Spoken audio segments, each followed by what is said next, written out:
Good morning and welcome to the Business Standard Morning Show. This is Debarghya Sanyal, and here are the top stories for the day.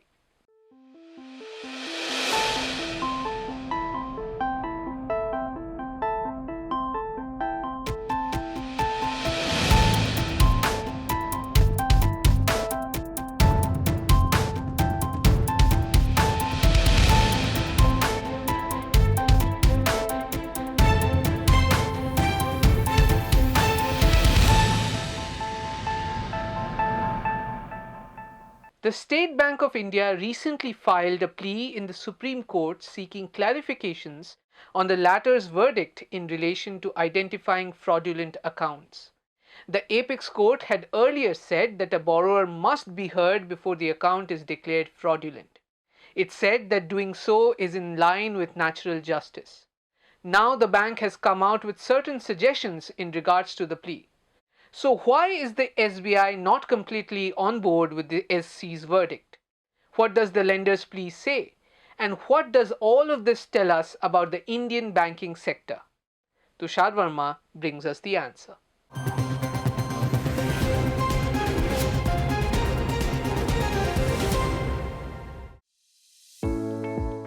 The State Bank of India has filed an application in the Supreme Court seeking clarifications on the court's March 27 order on the manner of fraud classification by banks. The plea suggests limiting the scope of personal hearing in cases of fraud. It says borrowers should be allowed access to only the relevant extracts of the forensic audit report and not the report in entirety.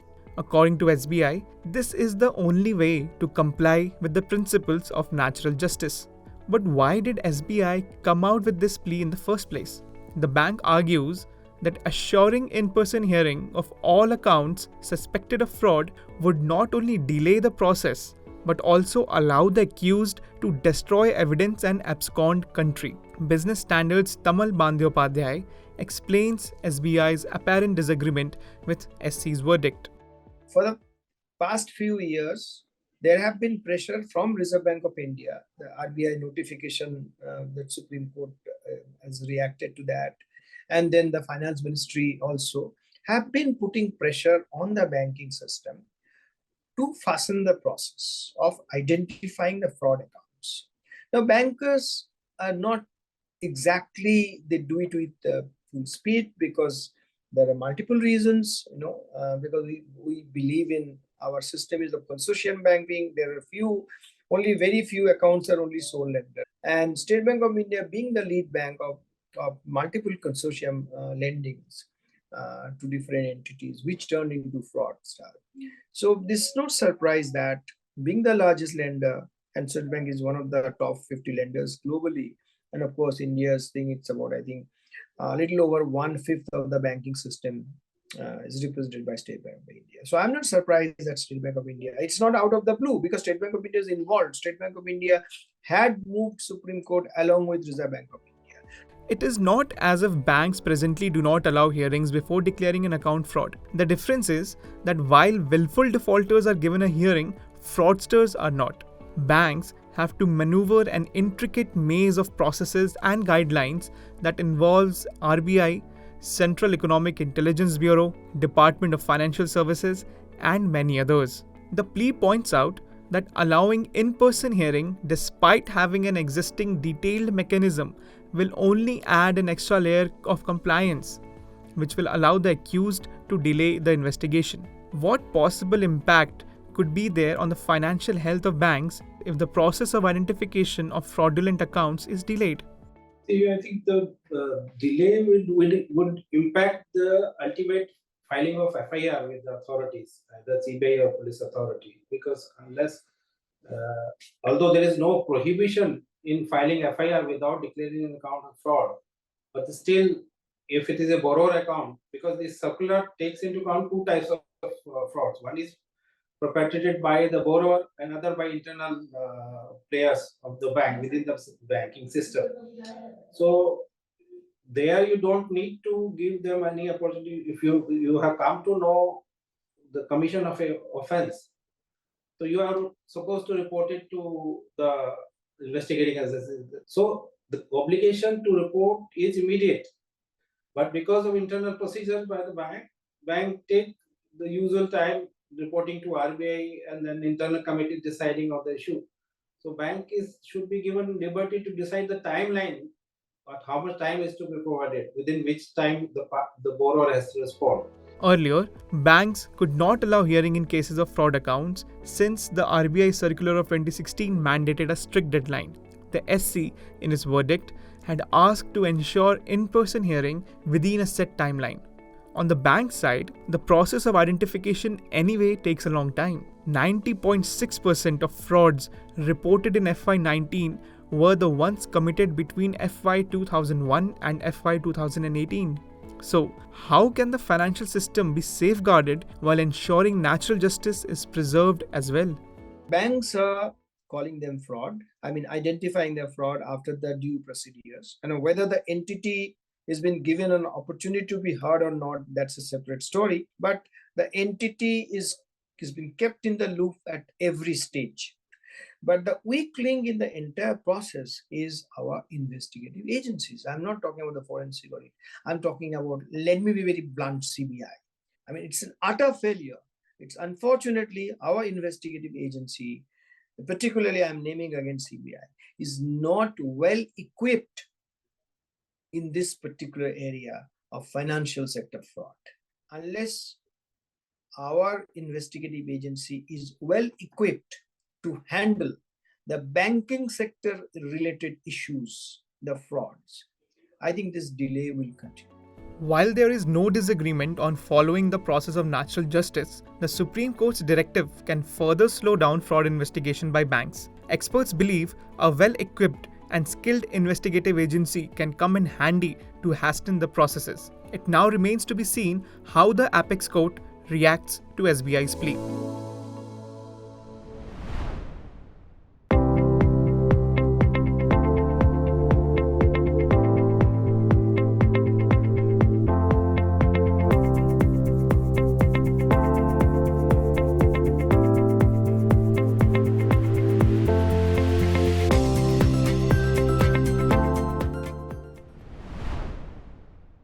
Who wants to live in their offices?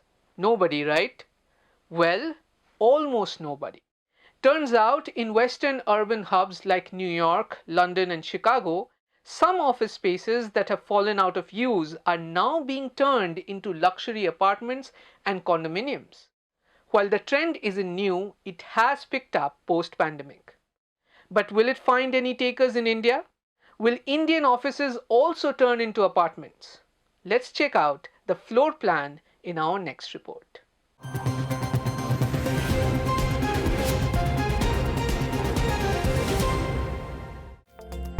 The Chicago Tribune Tower, designed to be one of the most beautiful office spaces in the US, is now known as the Tribune Tower Residences. Its 34-floor office space was converted to 162 residential condominiums this year. Its neo-Gothic exterior and those tall, floor-to-ceiling French arched windows now play service not to the endless cackle of keyboards but to the crackle of warm fireplaces and cozy carpeted homes. The Tribune Tower was sold for $240 million and took another $150 million for the conversion.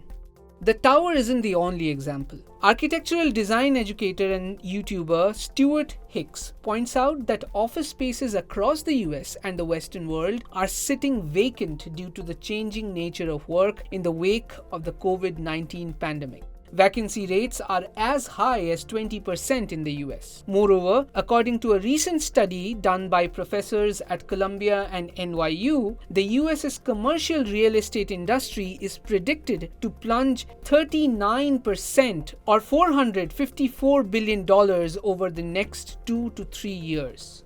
The vacancy of office buildings affects not just the individual building owners but the entire ecosystem in commercial districts or downtown areas. Empty offices mean fewer people in the streets, and this then hits the surrounding retail business, with long-time shop owners bringing down their shutters. But should India be worried about such a situation in its urban spaces? Our Indian economy is quite resilient till now to the global challenges and the global recessions, mainly in US, European countries. So that's number one. So we have to keep that in mind. In India, if you see return to office is in the range of between 50 to 75%. So the return to office is not a challenge, unlike many of the European or US cities. Third, very important is our domestic demand for office space is also quite strong. Till March 2023, our leasing was quite robust. India as an outsourcing nation. So to that extent, I think in India we have not seen this trend. Indeed, the country's commercial real estate or CRE sector is expected to reach a market size of $90 billion by 2030, growing at a compounded annual growth rate of 8%. Favorable government policies such as Make in India, Smart Cities Mission, and Digital India, etc., and the rise of small and medium real estate land developers have contributed to achieving this growth. According to Colliers, total leasing in 2022 was noted at 50.3 million square feet, the highest in any year. In fact, far from lying empty, India's office spaces have rapidly embraced the trend of co-working. Co-working is where people do not own the office space, or these are not managed by them. So what they do is organizations take fractional part of the whole office and operate and take seats what they need instead of taking up the entire office space. Ever since the pandemic has struck, right, co-working has again gained immense amount of momentum in India, and globally I think 25% of the companies are working from home or have adopted to hybrid work model, but in Indian context the number is way lesser.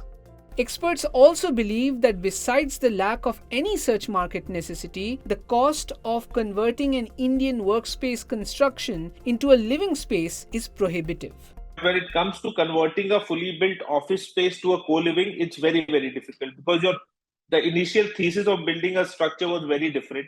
The design elements did not take care of putting a kitchen in place, or say putting toilet etc. in place. So and also it increases the cost of construction. So we have seen that people really don't intend to put that additional capex for a lesser return. Basically, the approvals and the change in approvals, change in norms. For example, the office FAR is totally different from residential FAR, the density norms, so on and so forth. So I think those are more, troublesome and time consuming than capex. Indian commercial real estate finds itself in a very different ballgame altogether. Even as recession fears grips the West, it is a more optimistic story in India. It has swiftly become a big base for big techs and has the third largest startup ecosystem in the world. So while Chicago may see iconic office buildings get repurposed as apartment buildings, it is a very different story in Gurgaon, Bengaluru, or Mumbai. As a new technology wave disrupts the logistics sector, related stocks have sharply corrected over the past 6 months. With this rapid change, analysts argued that traditional logistic players should evolve from their old methods and invest in advanced technologies. Watch our next report by Lavisha Darad that deconstructs how new age tech startups could disturb listed logistic players.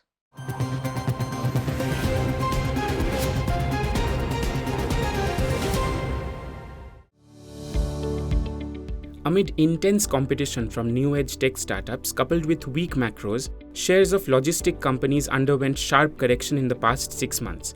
Shares of All Cargo Logistics, Concor, Mahindra Logistics, TCI Express, Transport Corporation of India tumbled up to 27% as against 2.5% rise in the S&P BSE Sensex. So, are they a good bet after this correction? Analysts believe listed logistic players must invest in new tech in order to secure their market share. Startups are leveraging technologies such as AI, machine learning, data analysis, automation, etc., to cater to the growing demand of users and to provide smarter, cost effective, and enhanced solutions. In terms of technology, traditional logistics companies are still lagging behind the new age startups.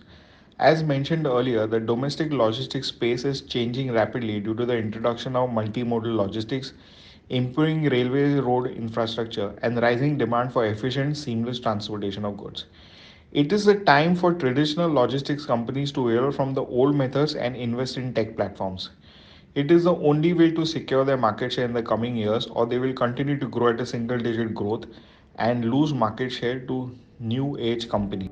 New age tech based logistics startups began to spring up after COVID 19 crippled supply chains across borders. Using artificial intelligence, blockchain, and data analytics, these startups aim to streamline the entire logistical process digitally. According to strategy consultant Redseer, total shipments done by e-logistic firms stood at 4 billion parcels in FY23. This is expected to witness a compounded annual growth rate of 20% by FY28. Experts said, despite e-commerce logistics industry seeing intense competition from smaller incumbents, steady e-commerce growth will enable overall e-commerce logistics exceed 10 billion parcels by FY28. From an investment standpoint, analysts remain selectively bullish on logistics players and expect a return of 25 to 40% in the next 12 months. I think over a period of time, people will move on to listed players or players who are in organized thing. So where you get the bill and you get everything, and where margin of safety is there, and where you can track your load, where it is going. The software which says where at this point of time where your load is there. So that transparency also is very important. So I think these are temporary things, but we are still positive on Blue Dart. And we are positive, on VRL Logistics. Mahindra Logistics is still a loss-making company. It will take time to recover. But you have, TCI Express also, which is doing very good. So I don't think there is a problem. For a long-term investor, it is never a problem. Yes, in short term, there can be some pressure due to, cooling down of freight prices. Analysts recommend investors to adopt stock-specific strategy with focus on companies that are rapidly innovating and investing in technology. Today, crude oil inventory data, global cues, foreign fund activity, and rupee movement will guide markets.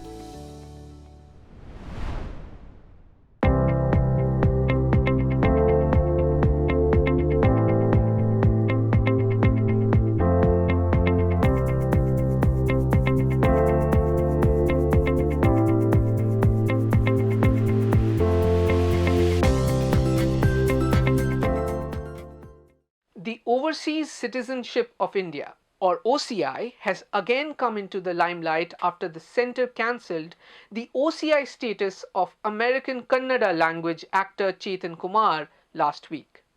But what is this OCI status? Raghav Agarwal explains.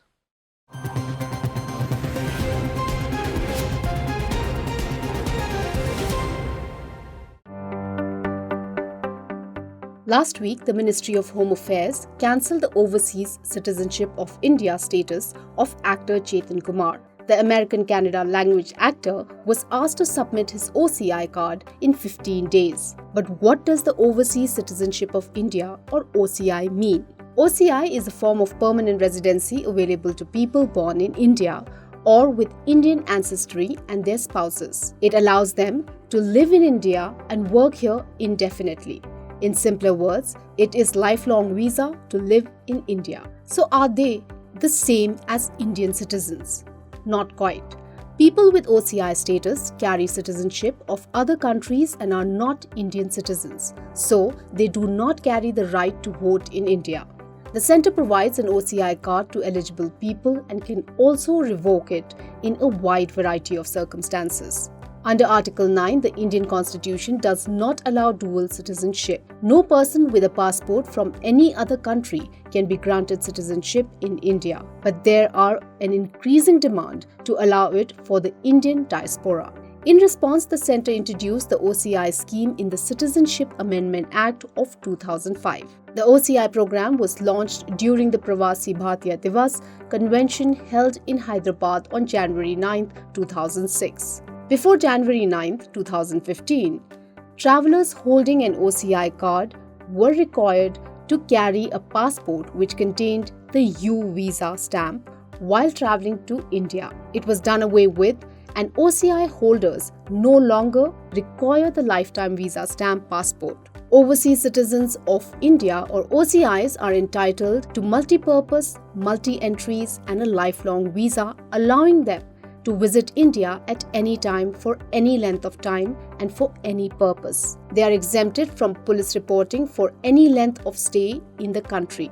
They have also been granted all rights in the economic, financial and education fields in parity with NRIs, except the right to acquisition of agricultural or plantation properties. As we said, OCIs do not have a right to vote in India. They cannot hold offices of the Prime Minister, President, Vice President, Governor, Chief Minister or Judge of the Supreme Court or High Court. They cannot contest elections to become members of the Lok Sabha, Rajya Sabha or state legislatures. They cannot get any government jobs in India. They must always have a valid foreign passport while staying in India. Moreover, OCIs are not allowed to undertake missionary work, do mountaineering or do journalism without the prior permission of the Government of India. The Centre can cancel the OCI status of people who obtain it by fraud or show acts of unpatriotism. Also, if a person has held a card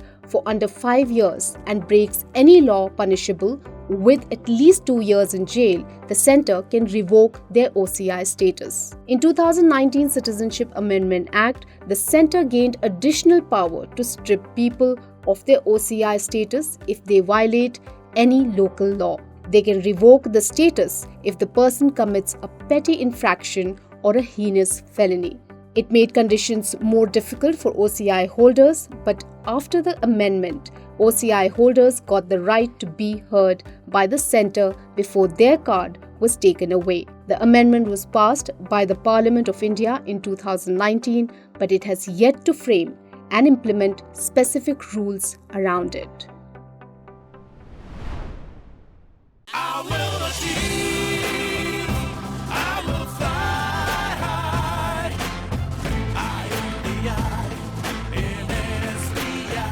I'm backed by the nation's trusted bank, SBI, the banker to every Indian. That's it for today. For more news and analysis, please log on to business-standard.com.